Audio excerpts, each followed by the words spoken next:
I vote a resounding yes. Sa hinaba-haba kong pagsisilbi sa Kongreso, sa 12 taon na nanilbihan kami, ang trabaho ng kongrestista sa pagkaalam ko ay maging kinatawan ng kanilang distrito o kanilang sektor. Bakit naman ngayon ay naging tagabantay na lamang sila ng humihiyaw na dambuhalang sanggol? Ginawa ng bonjing na armas ang impeachment. Ang dating para sana sa kaayusan ng sistema, ginagawang pampagulo, panakot at sandata laban sa mga kinaiinggitan, kinaiinsecuran ng mga lulong sa kapangyarihan. Galangin naman natin ang Korte Suprema. Huwag tayong umastang Supreme Court. Supremes pa.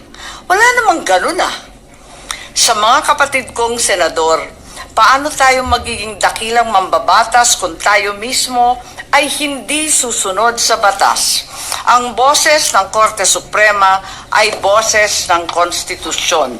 At kung sino man ang sasapaw sa boses na ito ay isa lang ang tono: ambisyon. Kaya naman, mag-move on na tayo. Magtrabaho at huwag konsentihin ang isang spoiled na bonjing. Huwag nang busugin ng pabor. Huwag nang pumayag dahil may pabuya.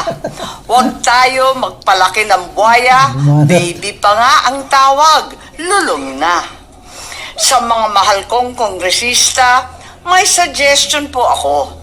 Ito suggestion lang naman, Huwag niyong masamain. Kesa inaatupag ninyong palitan ang pinili ng taong bayan, binoto at minahal. Bakit di nyo nalang palitan ang tao, kayo naman lang ang pumili? Ayaw paawat ng iba sa kaka-flex.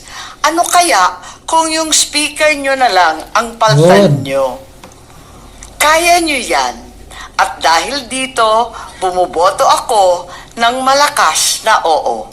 Maraming salamat po.